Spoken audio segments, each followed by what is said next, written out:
Wilson Rouse from Blacksman TV. Hello, folks. Hi, Wilson.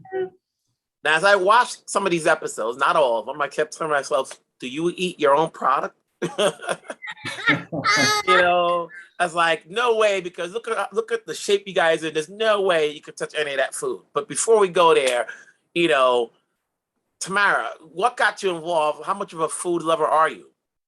Oh my gosh, I am a huge foodie. I think that sometimes is my problem to keep that like girlish figure. I would rather choose food over, being so toned and like trimmed. That's how much it's hard for me to say no to an amazing plate of like steak or spaghetti, and especially cake, cookies, croissants.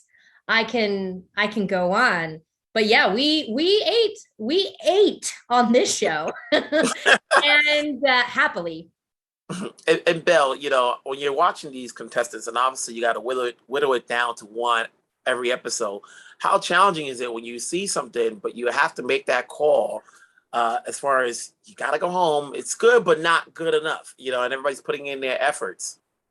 Well, I will say that Tamera and I really, we knew how much pressure there was and how much these people, the effort they had put into it. So we were very conscious of that. And we went over in great detail each aspect, and we, sort of justified to each other. We didn't always agree, but we would get into, kind of like a courtroom case. We were, like lawyers presenting our point of view. And mostly we just wanted to respect the work and the effort that people put into it. But it is hard, it's tough. And you become sort of, attached. The people are really giving it their all, and they have great personalities, great backstories too, which you probably noticed in the ones you saw. So it's tough. But yeah, you got to come up with one at the end. What comes into deciding what food they should try to make, and choosing the contestants?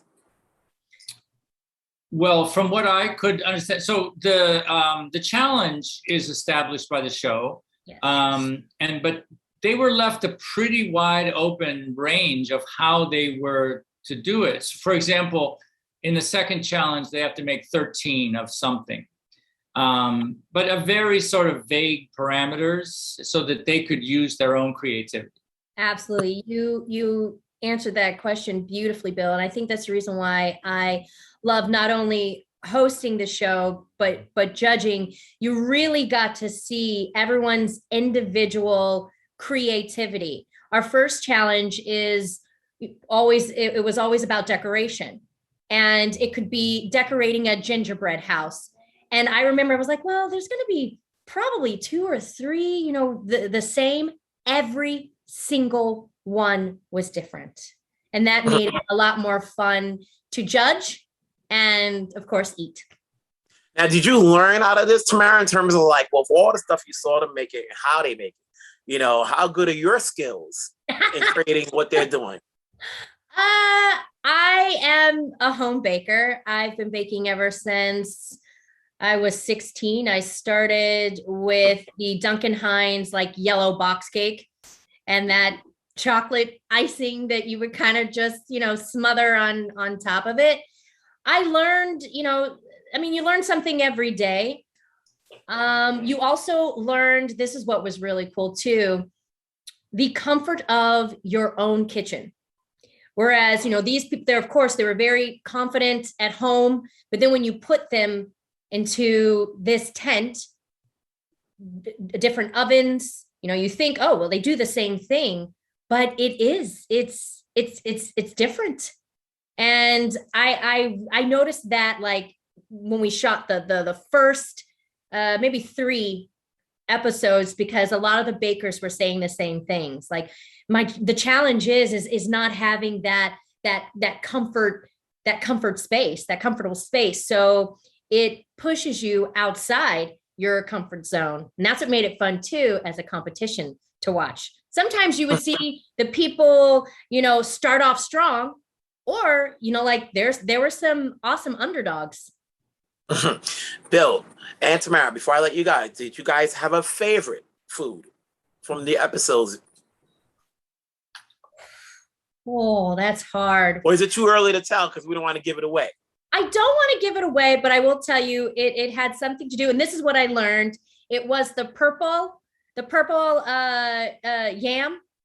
Bill, you remember the purple yam? Mm-hmm. Mm-hmm. Oh, I just Ube. Uh-huh. Yes. Yeah, the Filipino purple yam. Yes. Excellent. There were so many. Really there was, I'm not dodging the question, but I think every episode there was something, because you start out with 13 contestants and every episode produced something really delicious throughout. Well, it's been fun talking to you guys. Obviously, for those who are food lovers, they're going to watch this and I'm sure they're going to have their favorites. And then being it's on TV, they can tape it, they can watch it, they can learn from it. I'll see you on your next projects. Take care. You, Wilson. Thank you. Thank you.